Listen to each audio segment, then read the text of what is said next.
Bonjour, voici notre émission spéciale consacrée à Jean Dutour. C'est un jour marqué d'une pierre noire pour la littérature française, pour la France qu'il aimait passionnément, mais aussi pour les grosses têtes dont il était à la fois le patriarche, l'ami, le joyeux compagnon et surtout la caution culturelle.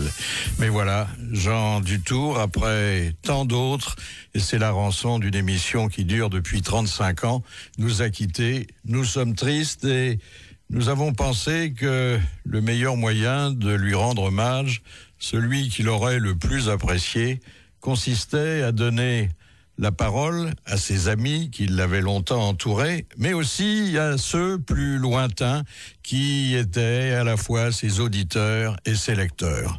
Et ensemble, nous allons essayer de faire revivre cette grande figure de la littérature, car n'oublions pas qu'avant tout, Jean Dutour était un grand romancier, un des derniers grands romanciers français, un de ceux qui avaient des histoires à raconter, des personnages à camper, et puis c'était un homme multiple, il avait plein de couvre-chefs, bien sûr le bicorne d'académicien, mais aussi toutes sortes de casquettes, la casquette du journaliste qu'il avait longtemps été, la casquette du polémiste, la casquette de l'essayiste, il savait tout faire et il le faisait bien. Et surtout, et ce que nous allons vous faire entendre dans les minutes qui vont suivre va l'attester, il savait tout sur tout et dans l'ordre. Alors, un de ceux qui l'ont connu au début, c'est-à-dire au début des grosses têtes, et j'ai la faiblesse de croire que sans les grosses têtes, ces deux amis ne se seraient jamais rencontrés, c'est Jacques Balutin. Jacques. Oui, bonjour. Voilà, oui. Vous connaissez la triste nouvelle. Oui, bien sûr. Et d'ailleurs, bien sûr, je suis très triste aussi. Nous nous en doutions depuis longtemps parce que Jean Dutour avait été très malade, il avait été longuement hospitalisé, et puis une de ses dernières joies a été de pouvoir regagner son appartement musée et de s'éteindre entouré de ses auteurs favoris. Vous, je viens de le dire, vous n'auriez jamais rencontré Jean Dutour sans les grosses têtes. Non, le parcours était totalement opposé. J'avais aucune raison de croiser Jean, et j'en parlais avec mon épouse hier soir quand on a appris la triste nouvelle. Son érudition m'éblouissait. Et j'ai surtout gardé, je ne sais pas pourquoi j'ai gardé ça dans ma mémoire, sur 33 ans de grosse tête. Un jour, vous avez posé une question, et il a répondu quel était le nom de la plante avec laquelle on avait fait la couronne d'épines du Christ. Ah oui. Qui peut savoir ça, je veux dire, mais qui peut savoir ça, je veux dire. Et à qui peut-on le demander en dehors des grosses têtes? En dehors de Dutour, je vois pas qui peut répondre à ça. C'est un truc complètement fou, ça m'est resté dans la mémoire. J'ai pas retenu le nom de la plante, je vous le dis tout de suite, mais cet exemple m'est resté comme un éblouissement. Alors, ce qui m'avait frappé, c'était que vous le regardiez avec beaucoup d'admiration et vous n'étiez pas le seul, mais que de son côté, il portait sur vous l'histrion, le cabotin, un regard très indulgent et amical. Oui, mais bon, Jean a été aussi critique à François. Et critique dramatique redoutée, hein? Oui, mais gentil, intelligent, dirons-nous. C'est-à-dire qu'il démolissait pas systématiquement pour démolir. D'abord, il démolissait pas. Il disait qu'il aimait pas et pour quelle raison il n'aimait pas. Mais moi, j'ai eu la chance d'être critiqué par lui plusieurs fois, gentiment d'ailleurs. Il m'aimait bien comme comédien bien avant de me connaître aux grosses têtes. Alors, il était très gentil avec moi. Vous lui devez ce que des millions d'auditeurs et moi-même lui doivent, une approche sympathique de la culture. Ah oui. Une culture que vous auriez ignorée autrement, hein? On peut dire que Madame de Sévigné, c'est grâce aux grosses têtes que vous l'avez découverte. Oui, bien sûr. En plus, il aimait beaucoup parce que je racontais des histoires sur Madame de Sévigné avec sa fille et ça le faisait beaucoup rire. Et j'ai surtout comme souvenir le fait que, parce que nous, à l'époque, Philippe, c'était le soir, les grosses têtes, et Camille, la femme de Jean, l'accompagnait toujours, et la mienne aussi. Oui. Et quand moi je trouvais une réponse sur un sujet complètement farfelu auquel, avec l'espèce d'esprit d'escalier que j'ai aux grosses têtes et que bien sûr Jean ne trouvait pas, ça rendait Camille, sa femme, complètement complètement folle. Et il se faisait attraper après l'émission en disant « Mais comment est-ce que tu n'as pas répondu à cette question ?» Alors, puisque vous parlez de Camille, qui a été longtemps l'épouse inséparable de Jean, sa secrétaire, c'est elle qui avait abandonné sa carrière d'écrivain, on ne disait pas encore à l'époque d'écrivaine, pour taper les manuscrits de son petit génie de Marie. Elle venait ici l'accompagner et le reprendre comme un enfant à l'école. Oui, parce qu'elle disait, bon, il va pas trouver de taxi, il faut que je m'occupe de lui. Et puis elle était un peu jalouse, elle le surveillait parce que il était très bel homme. Hein, oui, et les dames du premier rang et des rangs suivants le regardaient souvent. Oui, elle m'a dit, il a dû être très très bel homme étant jeune. Je lui ai dit, mais j'en suis certain, c'est vrai. Il était bel homme. C'était en même temps un joyeux compagnon. Hein. Oui, oui. Alors, quand quelqu'un de joyeux comme lui disparaît, c'est toujours un petit peu choquant d'évoquer à travers des choses drôles et dans des moments aussi tristes, une figure qui d'ailleurs n'était pas uniquement celle d'un joyeux compagnon, parce que vous l'avez lu, vous l'avez écouté, c'était à la fois un homme cultivé, mais également une conscience. Oui. C'est-à-dire qu'il portait sur la France, sur les Français et sur l'époque, le regard d'un moraliste. Et il fallait pas badiner avec certaines choses. Hein. Non. Il prenait, sur le français, par exemple, je veux dire, il était très très à cheval. Et il avait envie que la culture française, sa culture à lui, son français, reste présent et vivant. Alors, vous évoquiez, Jacques Balutin, son savoir encyclopédique. Ah oui. Naturellement, on a retrouvé dans la Sonothèque des grosses têtes, dont ça constitue les joyaux, des réponses inouïes, c'est-à-dire en un temps record, sur des questions impossibles à trouver. Dans Topaz de Marcel Pagnol, quel est le nom de l'établissement où Topaz enseigne? Muche. La pension Muche. Eh ben, bonne réponse de Jean Dutour, mais il y avait des concurrents là qui étaient bien placés. Hein. Et la question de Monsieur Lattré, qu'est-ce que Olivier Patru fut le premier à faire? Le discours de réception à l'Académie. Le discours de réception à l'Académie. Il fallait le connaître, Olivier Patru. Hein. Vous vous souvenez de la date? Ça doit être 1640 ou 1645. 1640. Bravo. Vous pouvez me dire le mois? Oh, ça va. L'heure aussi. Septembre. C'était septembre. Bravo.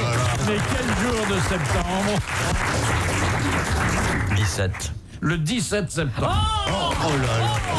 Émission spéciale d'hommage à Jean Dutour, notre ami disparu. Une émission spéciale que, depuis longtemps, nous appréhendions de devoir vous présenter.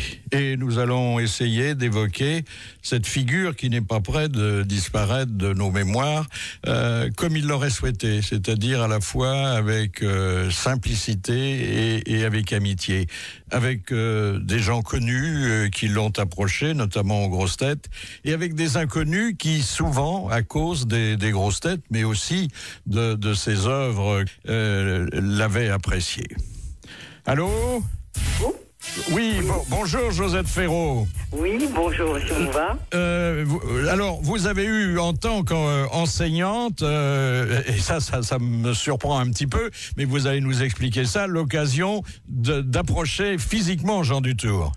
Oui, il nous a reçus, nous correspondions avec les académiciens et nous avons fait une première visite de l'Académie française et quand nous étions dans la salle du dictionnaire, Monsieur Dutour est apparu alors qu'on ne l'attendait absolument pas, on ne savait pas qu'il viendrait. Donc ça a été une énorme surprise et vraiment une très grande joie pour mes petits élèves et pour moi bien sûr. Comment ont réagi vos élèves?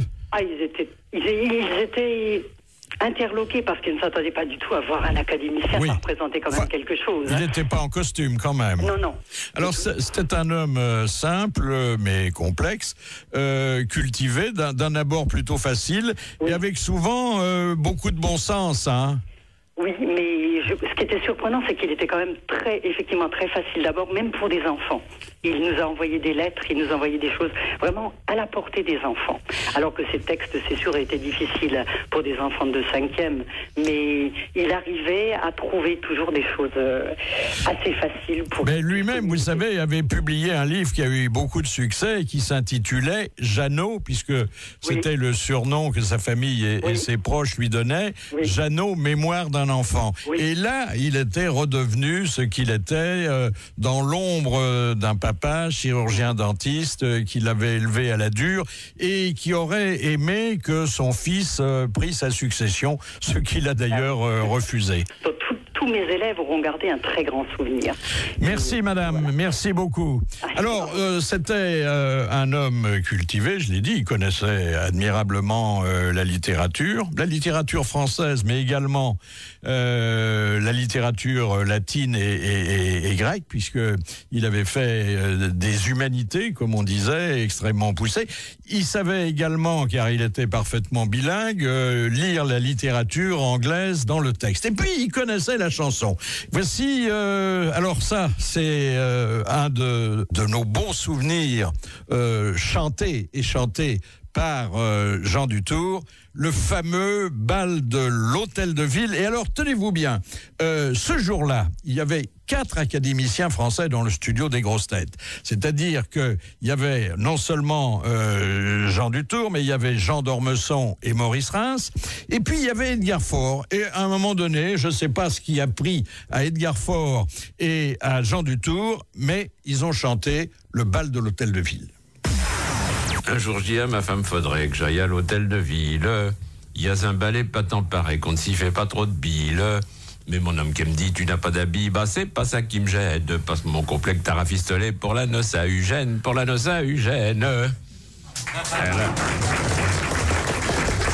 J'entre et je tombe dans un restaurant où d'un coup d'œil rapide, j'avais une espèce de croquant qui versait du liquide.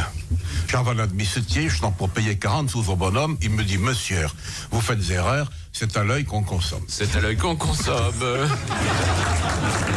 Bonjour Alain Decaux. Bonjour mon ami.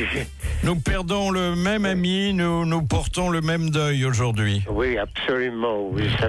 Alors c'était votre compagnon du jeudi, c'était aussi, et il n'y a pas que cela sous la coupole, un authentique écrivain comme vous.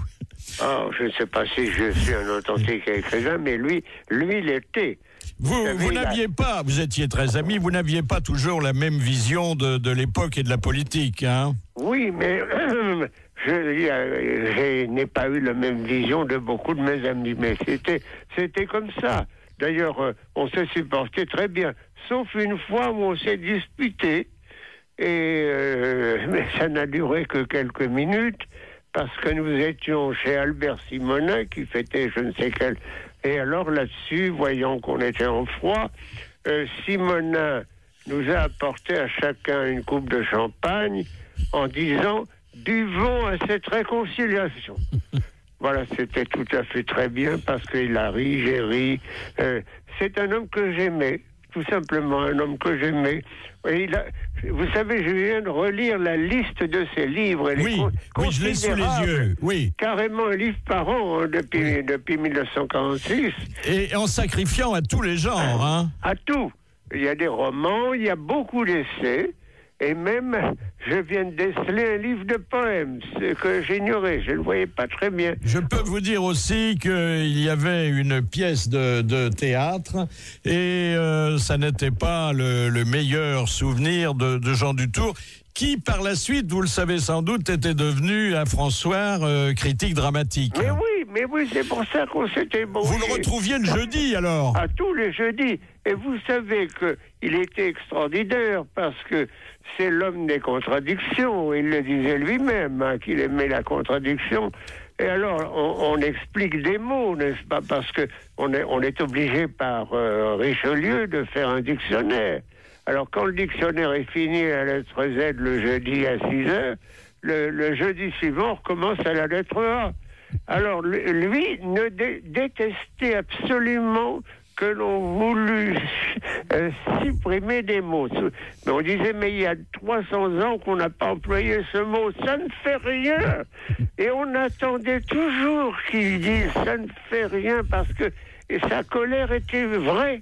Vous êtes son doyen, il était, pardon, votre doyen d'élection, hein? Et oui, alors vous savez comme il aimait aussi beaucoup provoquer, il me disait toujours, j'ai été élu 6 mois avant toi, hein, n'oublie pas. Alors, ce qu'il ne vous avait peut-être pas raconté, Alain Decaux, c'est que on est donc dans les années 78, hein, vous avez dû arriver en 79. Oui, j'ai été élu en 79. En 77, Jean Dutour, à ma demande, rejoint les grosses têtes. À ma demande parce que nous sommes très amis depuis déjà 30 ans à l'époque, et à ma demande parce que je l'associe à tous mes projets professionnels. Dès que je suis dans un journal, je m'efforce de le faire engager comme chroniqueur à mes côtés, et c'est chaque fois bon pour le journal et les lecteurs. Et là, il fait les grosses têtes depuis 1 an. Il pose sa candidature à l'Académie française et il se trouve quelques vieux rouspèteurs académiques pour lui dire: écoutez, vous pouvez pas à la fois participer aux grosses têtes, qui est une émission un peu libertine, déjà, c'était la 2e année, et briguer l'Académie française. Alors, il faut choisir, il nous avait rapporté la formule, il faut choisir entre la gaudriole et l'immortalité. Et alors, il a eu une réaction formidable, il a dit, finalement, je reste aux grosses têtes, l'Académie fera ce qu'elle voudra. Et l'Académie, elle a voulu de Jean Dutour. Oui, et vous savez, vous vous rappelez sans doute que quelque temps avant d'être élu, une bombe avait fait sauter son appartement. Oui. Ça prouve qu'il y avait des gens, ils disaient, ils n'aimaient pas mon style, c'est les gens qui ont fait sauter mon appartement. En fait, ils prenaient parfois aussi des positions politiques qui suscitaient plus que des commentaires. Hein. Et ça a été pour lui un grand traumatisme, hein, que cet appartement où il avait réuni tous ses livres et tous ses souvenirs soit réduit en cendres. Hein. Oui, mais enfin, là, bon, il ne disait pas trop, parce que il m'a quelquefois dit à moi, j'ai été élu à l'Académie parce que mon appartement avait sauté. Ça, c'était du Dutour tout cru. Alors, il était assez opposé à l'entrée des dames sous la coupole. Ah, voilà, ça nous séparait aussi, voilà.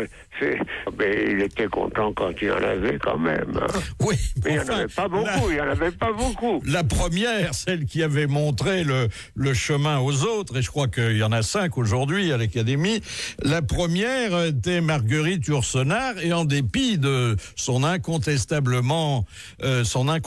talent littéraire, elle n'avait pas obtenu tous les suffrages de Jean Dutour. Heureusement, il y avait d'autres académiciens, Jean d'Ormesson en tête. Alors, il nous avait fait la confidence de cette misogynie académique. Merci Alain Decaux. En revanche, vous avez beaucoup œuvré pour qu'il n'y ait pas de femmes, et puis ça n'a pas marché. Oh, vous avez vu la première qu'on nous a donnée? Et alors? Et alors, rien. Elle avait du talent? À vous trouver. Vous pensez pas qu'il fallait au moins une femme pour recoudre les boutons des habits qui sautent parfois, non? Il y a des fermetures éclairs maintenant. Oh, oui, c'est vrai, oui. Mais enfin, c'est pas à cet endroit-là que je pensais qu'il sautait de toute façon. Ah bon, d'accord. Ah bon? Ah bon? Bon, vous savez, on est tous un peu fatigués, hein. Ah, mais vous passez pour être très vert quand on vous regarde en couleur. Oui, tant qu'on est habillé. Allons donc continuer à lui rendre hommage avec ceux qui l'ont connu de près et qui l'ont apprécié d'un peu plus loin. Michel. Oui, Philippe. Bon, Michel de Dijon. Oui, Philippe. Vous êtes une auditrice des grosses têtes? Je suis une ancienne auditrice des grosses têtes, ancienne en comptant le nombre d'années, même si je n'ai pas pu parce que je travaillais et que vous écoutez tous les jours. Bon, vous vouliez me poser une question à propos de Jean Dutour? Oui, Philippe. Question, comment vous l'avez rencontré, Jean Dutour? vous savez, je l'ai rencontré comme les jeunes journalistes, les chroniqueurs parisiens affectés à l'actualité générale pouvaient rencontrer des gens très célèbres déjà. Hein. Il avait publié, après la Libération, un roman qui a connu un énorme succès et qui racontait d'ailleurs les turpitudes et les faiblesses de nos compatriotes pendant l'occupation. Ça s'intitulait Au bon beurre. Puis ça avait été un succès tellement énorme que le cinéma s'était précipité pour en faire l'adaptation. Et avec Roger Hanin dans le personnage inoubliable du crémier.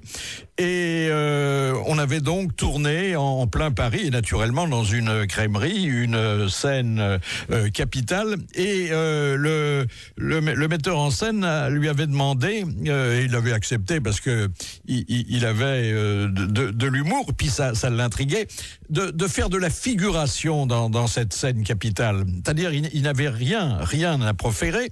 Il devait venir et incarner le français moyen.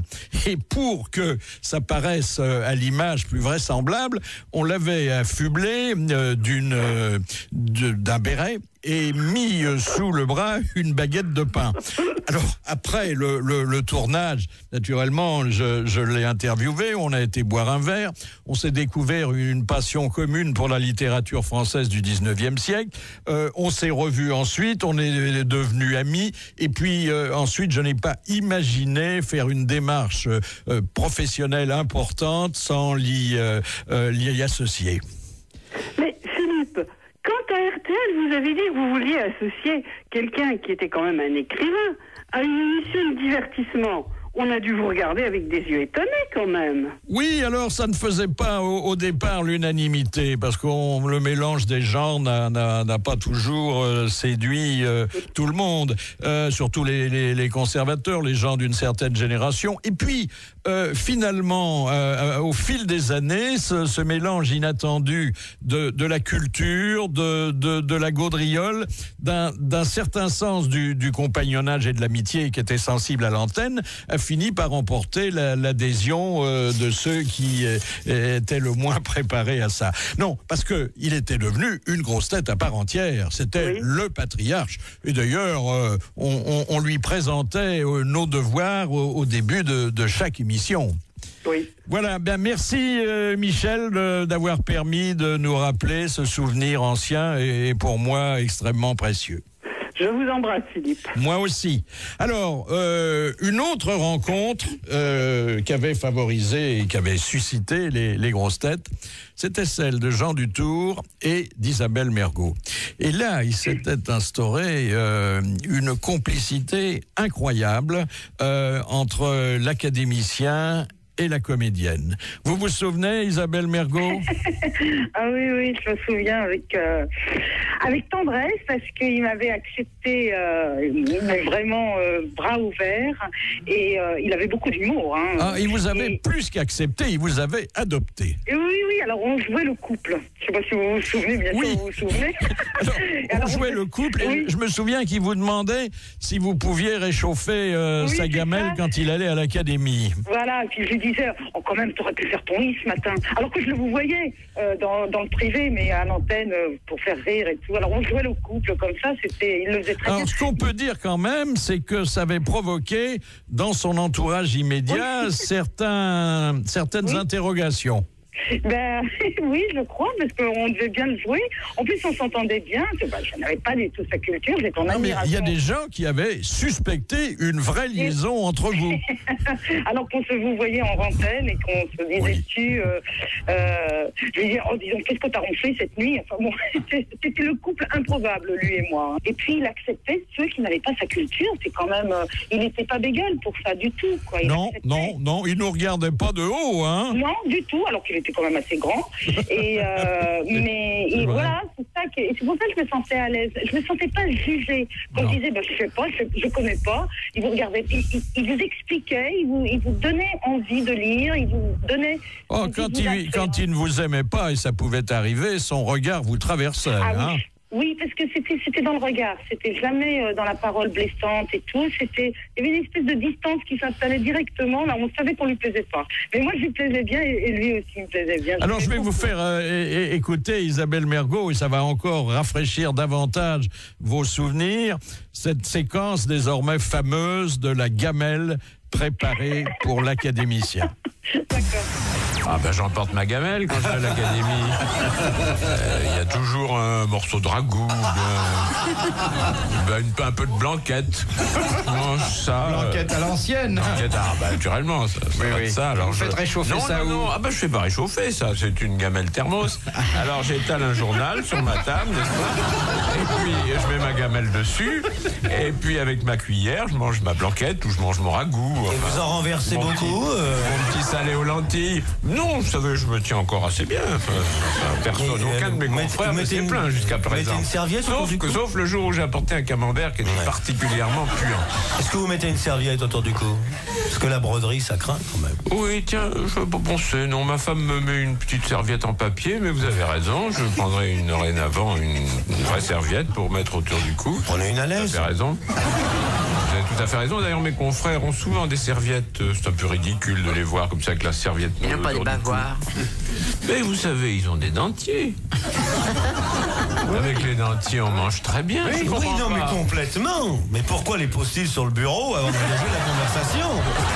Jean-Loup Dabadi, bonjour. Bonjour Philippe, bonjour. Alors nous sommes tous très tristes et vous aussi, hein? Nous sommes très tristes et en même temps l'émission, c'est peut-être un peu conventionnel de dire ça, mais l'émission lui ressemble et vous ressemble. Elle est pleine d'ironie, de fraternité, de drôlerie.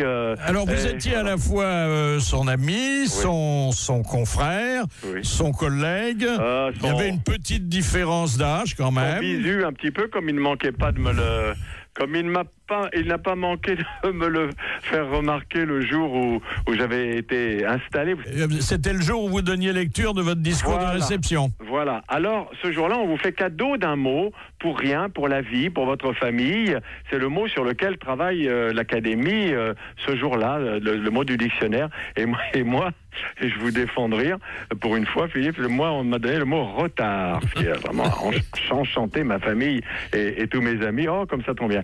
Et alors, Jean, quand nous sommes sortis de la séance, m'a dit, mon cher Jean-Loup, je vous félicite encore, mais pour que vous compreniez que votre retard avec moi, vous ne le comblerez jamais, sachez, mon petit, me dit Jean, que je suis entré, moi, à la lettre E. Et pour vous dire, c'était il y a 2 ans, et on était sur le mot retard et maintenant nous sommes au mot revers. C'est vous dire qu'en effet, on va pas très vite parce qu'on s'applique, et lui s'appliquait beaucoup jusqu'aux dernières séances. Je l'ai vu il y a très très peu de temps à l'Académie française, toujours avec sa drôlerie, mais quand il disait, pour dire qu'il était un des grands anciens, un de nos grands anciens, il était entré à la lettre E. Voilà. Alors un des grands anciens qui ne voyait pas toujours d'un bon œil arrivaient certains nouveaux. Je vais vous faire entrer, je vais vous faire entendre, parce que c'est un de nos souvenirs, la réaction très vive qu'il avait eue à propos de l'entrée de Giscard déjà, sous la coupole. Pardon Philippe, je vous coupe, mais déjà la drôlerie de ce que vous avez passé tout à l'heure, qu'il vous a dit pour l'entrée, Marguerite Yourcenar. Ah ben oui. C'était formidable, c'était tellement on sent qu'il ne votait pas pour tout le monde. Absolument. Alors ce jour-là, il n'y avait pas été avec le dos de la cuillère. D'accord. Qu'est-ce qu'il a à foutre là-dedans?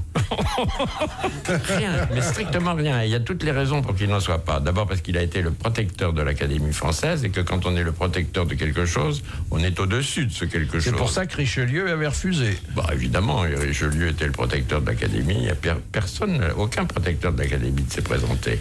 Et puis ensuite, il a quand même écrit 2 Français sur 3, ce qui est un bouquin érotique extraordinaire. Formidable. Oui, il parle c'est vraiment érotique, je sais pas, je l'ai pas ouvert. Ah ben il y avait son roman là où il parlait des genoux de. Oui, il posait la. Oui. Le passage. Le passage. Ouais. Ah bon? Oh, c'est de la bonne littérature française, ça, non? Je sais pas, il n'a pas lu. Oui, sachant quand même qu'une fois qu'un académicien est élu, bon, tous le reconnaissent comme un confrère et qu'il n'est pas rejeté pour autant. Il ne faudrait pas non plus que l'hommage que nous rendons à l'ami, que nous rendons au joyeux compagnon, estompe l'hommage que nous devons au grand écrivain français. Car en publiant en près de 70 ans, pas loin de 70 livres, Jean Dutour a garni les bibliothèques et les mémoires avec des livres extrêmement diversifiés. Alors, des essais parfois extrêmement curieux, comme le maréchal Fell de Bonaparte, au fil duquel il avait imaginé un tout autre destin pour Napoléon, qui quittait la France et qui allait s'engager comme militaire chez l'ennemi tutélaire. Et puis aussi, il avait publié un livre de pensée. Et là, l'humoriste, mais aussi le sage d'entre les sages, parlait de son époque. Il disait: je suis pessimiste avec la tête et optimiste avec le cœur. Il parlait aussi de l'Académie. Il disait: un des charmes, un des attraits de l'Académie française qu'on ne souligne pas suffisamment, c'est que le mérite ne sert à rien pour y entrer. Ce qui était une vacherie pour les autres et un exercice de modestie pour lui-même. Il disait aussi, parce que il était très préoccupé par le fossé générationnel. Il disait, ça était une adresse à la jeunesse: j'écris pour des gens qui auront 20 ans quand vous serez devenus des vieux cons. Il disait, à propos de l'amour, qui était un de ses sujets d'inspiration, il disait: l'hypocrisie en matière sexuelle consiste à exciter les désirs de toutes les façons possibles en supprimant comme immoraux les moyens de les apaiser. Et chaque fois, il y avait en 3 ou 4 lignes la photographie d'un phénomène de société. Toujours sur l'amour, il disait: la guerre et l'amour sont à peu près les dernières choses que l'on fasse sans permis, ce qui est évidemment un anachronisme. Et puis sur l'art, il défendait quand même l'art très classique, parce que il s'opposait à certaines avant-gardes. Il disait: en art, tout ce qui n'est pas ressemblant est ridicule. C'est vous dire si souvent il trouvait ridicule les expositions auxquelles on l'invitait. Alors, nous rendons hommage à notre ami et cet hommage, nous vous invitons à y participer, parce que c'est dans la peine que l'on a besoin d'avoir le plus d'amis autour de soi. Jusqu'à 18h sur RTL, des témoignages, des extraits d'émissions, des grosses têtes, des souvenirs partagés. Hommage à Jean Dutour, l'académicien et l'ami de Philippe Bouvard. Et l'ami de Macha Merrill, hein? Ah, bonjour Philippe, comme on est triste. Ah oui. Ce qui était formidable chez lui, c'était sa vivacité. Parce que quand les hommes vieillissent, quelquefois, ils perdent un peu le sens du temps. C'est-à-dire qu'ils ne comprennent plus ce que disent les jeunes, ils ne comprennent plus les plaisanteries. Et lui, même les histoires les plus grivoises, il les comprenait immédiatement, il rebondissait avec une rapidité formidable, n'est-ce pas? Alors, il y avait à la fois une grande culture et un énorme bon sens, hein. Ah oui. Il ne se laissait abuser par aucune mode, hein. C'est ça, c'est qu'on ne pouvait pas très bien dire finalement s'il était de droite ou de gauche. Il était plutôt de droite, mais c'était surtout un homme classique. Un homme qui savait beaucoup de choses et qui relativisait, mais qui avait un humour féroce. Rappelez-vous combien il nous a fait rire. Et puis, beaucoup de modestie, hein. Quand il chantait ses petites chansons, c'était toujours... il ne se faisait pas prier, hein. Ah, la petite Émilie, on n'aurait jamais pu imaginer un académicien français l'interpréter pour 2 millions d'auditeurs. Il était aussi, et vous pouvez l'attester, très sensible au charme féminin, hein. Ah oui, chaque fois qu'il me voyait, il me saluait, toujours comme avec beaucoup de courtoisie. Et vous savez, ils sont plus tellement nombreux, hein, les hommes comme ça, qui apprécient la présence féminine et qui savent l'honorer. Avec lui part un grand gentleman, un grand amoureux des femmes. Alors, il avait une grande culture littéraire. Il connaissait même les auteurs russes, hein. très bien, il connaissait la littérature internationale, mais surtout les Russes. Je crois qu'il avait vraiment une passion pour Tolstoï et pour Dostoïevski, et il était imbattable, parce que quand même, il se rappelait de noms de tous les personnages. C'est pas facile dans la littérature russe, parce qu'ils changent de nom dans le même livre, et lui, il avait cette capacité de mémoire extraordinaire. Merci, ma chère Meryl. Je suis avec Guy Bedos, qui est à côté de moi. Ah, passez-le-moi. Je vous le passe. Allô, Guy. Oui, Philippe. Nous sommes très tristes et je pense que, indépendamment de quelques divergences d'opinion, vous aviez de la considération pour notre ami disparu. Oui, parce que je l'ai connu. Je l'ai connu avec Félicien Marceau, qui m'avait rapproché de lui, et je l'appréciais beaucoup. C'était un homme courtois, avec des opinions tranchées, mais les vôtres le sont aussi, hein? Oui, oui. Et vous-même, vous avez des opinions qui ne sont pas les mêmes que les miennes, mon cher Philippe. Non. Et nous entendons très bien. Alors, je vais vous faire entendre un souvenir sonore que nous avons conservé de lui et qui va le situer dans cette catégorie des humoristes, des gens qui s'inspirent du spectacle que leur donne l'époque et la société. Et il nous avait beaucoup divertis un jour avec son récit et ses conseils qu'il donnait aux candidats à l'Académie au moment des fameuses visites que n'impose pas le règlement, mais que conseille l'usage. Monsieur Dutour, alors comment se comporte un candidat quand il vient vous voir? Bien bêtement, en général. C'est une chose qui me frappe, il ne parle que d'eux. Oui. Enfin, il baisse la main quand même. Non, rien. Ils viennent, ils s'asseyent et ils commencent à parler d'eux. Pas un mot sur moi. Alors, tu parles. Allez, hop. Mais enfin, bref, quelqu'un qui m'appellerait mon cher maître et qui me parlerait de moi pendant tout le long de la visite, je voterai pour lui. Oui.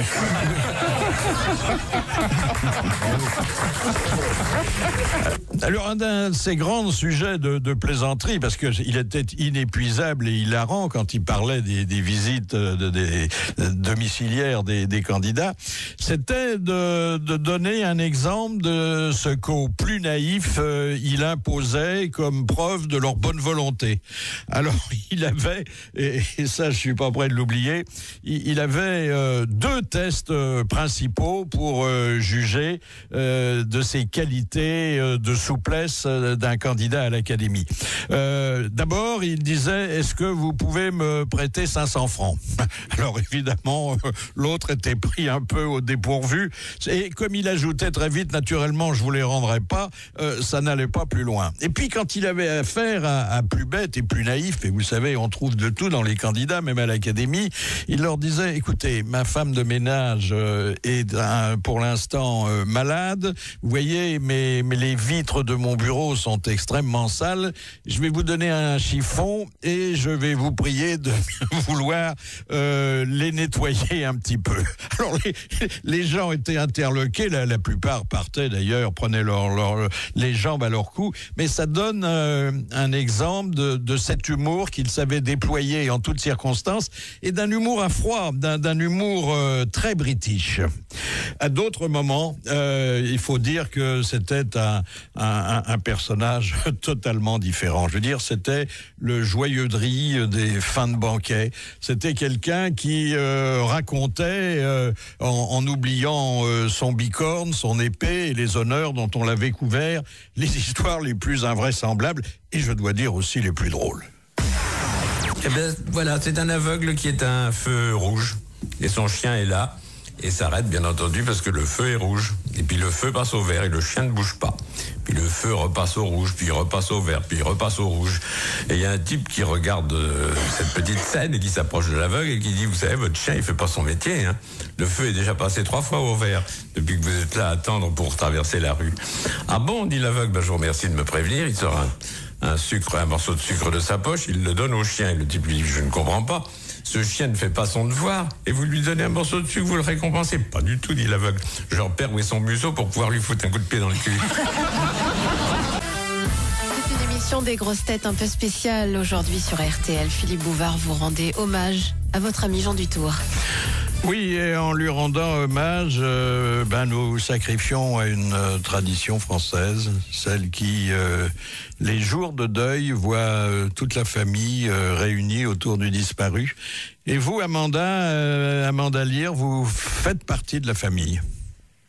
C'est vrai, Philippe, c'est vrai. Et comme toutes les familles, vous l'avez dit, nous sommes tous très tristes. Quel genre de contact aviez-vous avec Jean Dutour ?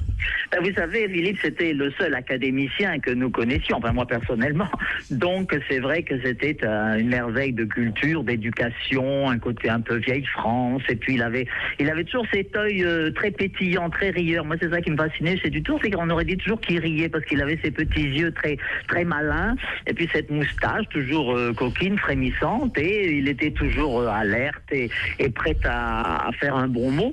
Et je dois dire, j'étais épaté comme tout le monde, évidemment, par sa culture, parce que chaque fois que vous posiez une question, nous on était nuls à côté, on savait jamais la réponse.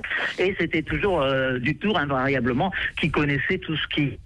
Évidemment, l'histoire, la littérature, enfin, toutes ces choses-là. Et d'ailleurs, je ne sais pas si vous aviez remarqué, mais il faisait comme les prestidigitateurs qui font semblant de rater leur tour. Oui, c'est-à-dire qu'on posait une question difficile, et il avait l'air, mais c'était un air qu'il se donnait de ne pas pouvoir répondre. On se disait, cette fois-là, on va le coller. Et pas du tout, hein. Pas du tout. C'est vrai. Et puis après, c'était un homme tout à fait charmant, c'est vrai. Moi, j'avais fait quelques grossettes avec lui. Il était toujours avec l'œil qui traînait aussi, toujours sur les belles filles qui tournaient autour. Là, il regardait toujours, il était toujours très intéressé, très présent. Non, c'était très Alors, c'était à la fois un bel homme et un homme élégant. Oui, il avait cette élégance, je vous dis, un côté un peu vieille France. Oui, assez vieille France, disons-le. En passant, non. Oui. On aurait et encore, vous ne l'avez jamais vu en académicien, c'était encore plus vieille France. Hein. C'est très beau. J'assistais à sa réception. C'était extraordinaire. Hein. D'ailleurs, à l'époque, toutes les grands immortels n'étaient pas encore morts. Et il avait fait un discours sublime. C'était d'une très haute tenue littéraire. Est-ce que vous lisiez parfois ses livres ? Non, Philippe, vous savez, je ne lis pas, je n'ai pas le temps, je suis en tournée, je suis par Mons et par Vaux, je fais des mots croisés et encore. Non, malheureusement, je ne lis pas. Mais je lirai, un jour ou l'autre, je vais me mettre à lire. Même vos livres à vous, je vais les lire, vous allez voir. C'est gentil à vous. Merci Amanda et à bientôt. Alors, le témoignage de Bernadette. Bernadette, situez-vous un peu... Oui, bonjour, Monsieur Bouvard. J'habite un petit village de Haute-Saône. Oui. Quel souvenir conservez-vous de lui ? C'était pas bien, mais j'ai révisé mon bac en écoutant les grosses têtes. Ça ne vous gênait pas parce qu'il n'y avait pas à l'époque, quand nous les traitions, toutes les matières qui figuraient au programme. Hein. Non, mais bon, j'aimais bien vous écouter et c'est grâce aux grosses têtes que j'ai découvert Jean Dutour. Et par la suite, vous êtes resté fidèle aux grosses têtes, même après le bac ? Ah oui. Vous voyez, même encore maintenant, oui, fidèle aux grosses têtes, et puis tous les jours, enfin dès que je peux, hein, pas forcément tous les jours, mais quand je suis dans ma voiture ou quoi, j'aime bien vous écouter. Vous cherchez pas d'excuses quand même. On peut les écouter même quand on est descendu de la voiture. En tout cas, merci d'avoir donné le témoignage d'une étudiante, d'une ancienne étudiante. C'est bizarre parce qu'il y a encore pas si longtemps, j'avais repris les taxis de la Marne. Ah oui, qui était aussi un de ces grands bouquins. Hein? Oui, et j'avais adoré Au bon beurre. Oui. D'ailleurs, vous remarquez que dans chacun de ces grands livres, il témoignait sur une époque. Hein? Oui, tout à fait. Si on voulait écrire l'histoire de France un jour d'une façon différente, à la fois plus littéraire et plus caustique, je crois qu'il faudrait se référer à Jean Dutour. On pourrait s'inspirer de ses livres, oui. Merci Bernadette, merci. De rien. Des grosses têtes spéciales Jean Dutour, Philippe Bouvard. Alors Jean Dutour revendiquait 3 attaches. D'abord l'Académie française, bien sûr. Ensuite les grosses têtes, et nous étions sensibles au fait que il ne répugnait pas à avouer son appartenance et son amitié pour nous. Et puis le Club des Ronchons. Et le Club des Ronchons, qui est un peu moins connu que l'Académie française et que les grosses têtes, est présidé par Alain Pocard. Bonjour, Monsieur le Président. Bonjour, Monsieur Bouvard. Alors, comment aviez-vous recruté, entre guillemets, Jean Dutour? De manière très simple, quand j'ai fondé le Club des Ronchons en 1986, je me suis dit, il nous faut un président d'honneur. Et je ne sais pas pourquoi, mais son nom s'est imposé. Vous savez, quand on met Ronchon à côté de Dutour, c'est quasiment synonyme. Oui. Alors, je lui ai écrit de la part d'amis communs, d'ailleurs, j'étais un de ses lecteurs, donc je le connaissais quand même aussi un peu, et je lui ai dit, maître, accepteriez-vous d'être président d'honneur du Club des Ronchons? Rassurez-vous, en tant que président d'honneur, vous aurez tous les droits et aucun devoir. Et il m'a répondu quasiment par retour du courrier, cher monsieur, vos statuts me vont comme un gant. C'est un peu comme Henri Monnier quand il disait ce sabre est le plus beau jour de ma vie. Oui. Et alors, par la suite, d'ailleurs, il s'est révélé un ronchon de qualité, hein. Il l'était déjà parce que dans un texte, il a écrit cette phrase qui, elle est courte, mais elle fait partie de tout son talent et son esprit, comment il savait le manier. Il a dit, j'étais comme Robinson Crusoe sur une île déserte, je me croyais tout seul, et puis j'ai vu des pas sur la plage. Donc il était content de retrouver des frères par anticipation, qui avaient été ses frères par anticipation. Moi, qui l'ai connu bien avant vous, je l'ai toujours entendu ronchonner. Oui, toujours. Avec cette façon d'ailleurs même de parler parfois un peu dans sa barbe. Oui, oui. Oh, bah oui, alors, il ronchonnait parce que rien ne lui allait, sinon dans un passé qui s'éloignait de plus en plus. C'est très vrai. Il ronchonnait sur les écrivains, les nouveaux écrivains. Il ronchonnait sur le progrès technique. Il ronchonnait beaucoup sur la politique et sur le social, hein. Mais vous savez qu'il a écrit d'ailleurs un texte en rentrant au Club des Ronchons, ça a été sa première contribution, qui s'appelait le Manifeste Ronchon.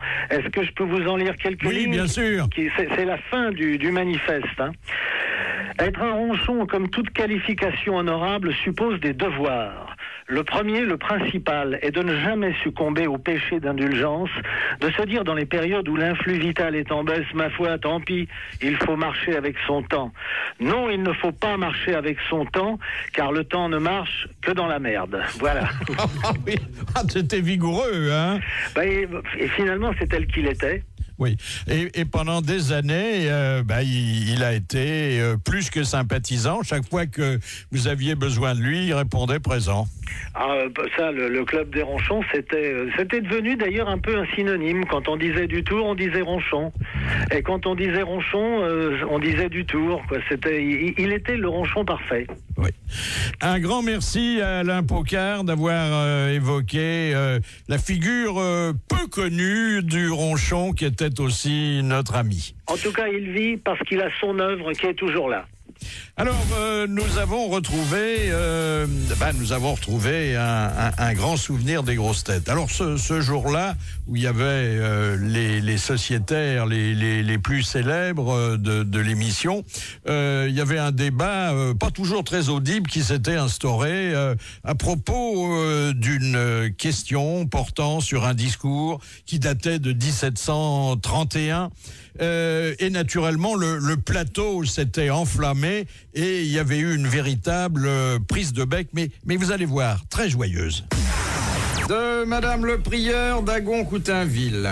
Quelle est la particularité du discours prononcé le 27 septembre 1731 par Prosper Crébillon, que l'on venait de recevoir sous la coupole? Ah, ça c'est pour moi, il était en verre. C'était le seul discours de réception en verre. Très bonne réponse de Monsieur Dutour.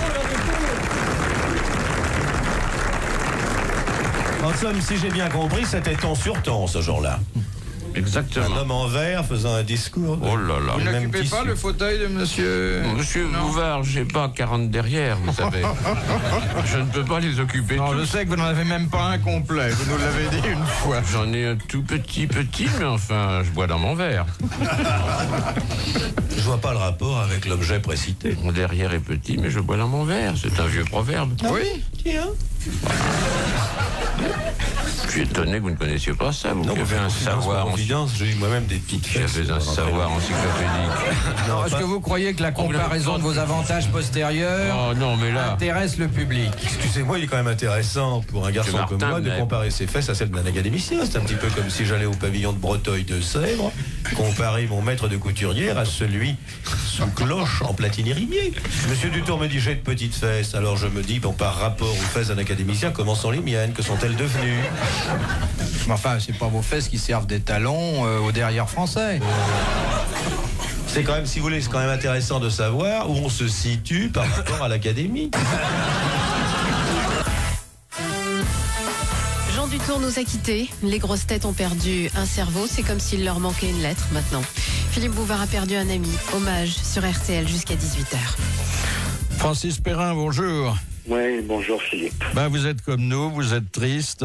Complètement, oui. Parce que c'est un grand homme qui a disparu et il n'y en a pas tellement, hein? Non, exactement. Mais on peut être fier d'avoir croisé un homme aussi érudit. Puis surtout, moi, ce qui me plaisait, c'est ses petits yeux malins. Qui avait toujours l'air de faire une farce. Et derrière une grande élégance, parce qu'il ne se prenait pas au sérieux alors qu'il avait... Il avait toutes les raisons de le faire. Voilà, alors, est-ce que vous aviez eu maille à partir avec lui quand vous jouiez la comédie dans un théâtre parisien et qu'il était encore une critique dramatique? Écoutez, non, justement, il m'aimait beaucoup. Et il me faisait des bonnes critiques. Alors, quand on s'est rencontrés après, j'avais remercié. Il me dit, mais ne remerciez pas, c'est moi qui vous remercie. Mais bon, mais on a eu toujours de ces rapports. Et quand on a fait les grosses têtes, à la radio, j'étais très très heureux de partager ces quelques moments avec lui. Enfin, c'est ça qui était étonnant, c'est cette connaissance de tout et puis en faisant bien sûr semblant que... Il n'avait pas écrit beaucoup pour le théâtre, hein? Non. Il avait fait une pièce qui n'avait pas fait courir le public dans le bon sens et il en avait tiré avec une certaine modestie les enseignements, à savoir que il n'était pas fait pour le théâtre. Il n'avait pas fait non plus de dialogue de cinéma, alors qu'il y avait dans ses romans souvent des dialogues très réussis. Absolument, oui, c'était... Enfin, écoutez, voilà, je vous remercie de m'avoir appelé parce que ça me touche beaucoup. Vous faites partie de la famille, cher Francis. Hein? Écoutez, en tout cas, je suis très touché. Puis vous savez, encore une fois, d'avoir croisé un homme comme ça, on perd jamais son temps. Merci, cher Francis Perrin. Merci beaucoup. Au revoir Philippe, à bientôt. Au revoir Philippe. Alors, à l'ombre de l'académicien, de l'homme de culture, de l'arbitre de toutes les élégances, il y avait sans doute la contamination des grosses têtes, y est-elle pour quelque chose, un vieux gamin qui continuait, comme nous, à rire des mêmes plaisanteries, surtout lorsqu'elles n'étaient pas d'un goût exquis. Je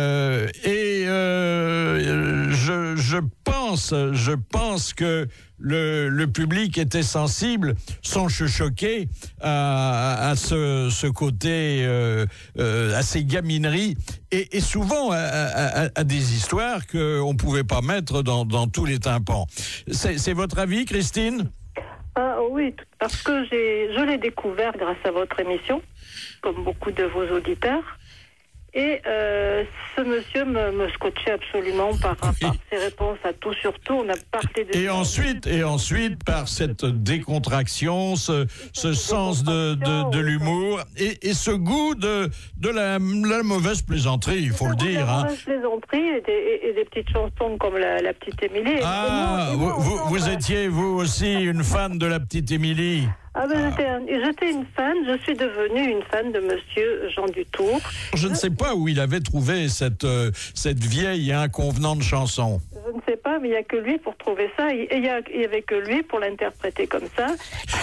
Merci beaucoup. Alors, il avait aussi pris à notre contact le goût d'un humour que je suis bien obligé, parce que c'est là où il puise ses racines et parfois son odeur, d'un humour qualifié de flatulent. J'ai cru comprendre qu'il s'agissait de flatulence. Oui, ça nous arrive parfois. Oui, bien sûr. C'est notre regard sur la vie intérieure. Bah, vous savez, j'ai un peu la même. Hein. C'est vrai que vous pétez aussi? Quand l'occasion s'en présente, je vois pas pourquoi je me priverais de ce petit plaisir. Est-ce qu'on pète beaucoup à l'académie? Un pet d'académicien. Écoutez, j'ai assisté à un enterrement académique il y a quelques années de ça. J'étais dans l'enclos des académiciens. Et il y en avait un vieux devant moi qui n'a pas arrêté de me péter au nez pendant toute la durée de la fête. Alors je suis cuirassé. Sur RTL, Philippe Bouvard, hommage à Jean Dutour, jusqu'à 18h. Bonjour Marianne James, vous ne l'aviez pas connu très longtemps, notre ami Jean Dutour. Oui, bonjour mon petit Philippe. Eh ben moi, Jean, je suis bien triste aujourd'hui. Je l'ai connu pendant 2 ans. Nous avons eu une relation érotico-phonique. Il avait toujours pour vous un mot, une pensée. Et quand il savait que vous étiez sur notre plateau, nous, on n'existait plus beaucoup. Hein. Non, vous n'existiez plus, c'est la vérité. Et tous ceux qui étaient méchants avec moi, il m'appelait sa petite felouque. Oui. Sa petite caille, sa petite felouque, et on avait un rapport extrêmement tendre et je n'ai jamais rencontré ce monsieur. Non. Ça a duré pendant 2 ans, mais par téléphone. Mais c'est vrai que la manière dont il me parlait m'enchantait et me rendait plus chatte, voilà, plus douce. Et je pense qu'il est un un immense séducteur. C'était quand même une histoire pas du tout comme les autres, hein, de 2 personnes qui s'apprécient sans se voir jamais. Nous ne nous sommes jamais vus. Et pourtant, pendant 2 ans, il n'a jamais oublié de me saluer dans l'émission et d'écouter ce qu'on racontait et surtout de me défendre. Et moi aussi, de lui dire qu'il était mon Jeannot chéri. Voilà. Ah oui, ça devenait torride. À certains moments, on se sentait de trop. Hein. Ben oui, vous étiez parfois un tout petit peu de trop. Et même une fois, vous avez été un tout petit peu jaloux et j'ai pas détesté ça. Merci Marianne James, à bientôt. Voilà, alors je voudrais vous dire combien nous sommes tristes. On a eu quelques éclats de rire, mais c'était pour évoquer des bons moments que nous n'oublierons jamais. Mais c'est la tristesse qui domine, c'est un grand manque. C'est en même temps le souvenir de quelqu'un qui rejoint la longue théorie de tous ceux qui nous ont quittés et que nous n'oublierons jamais.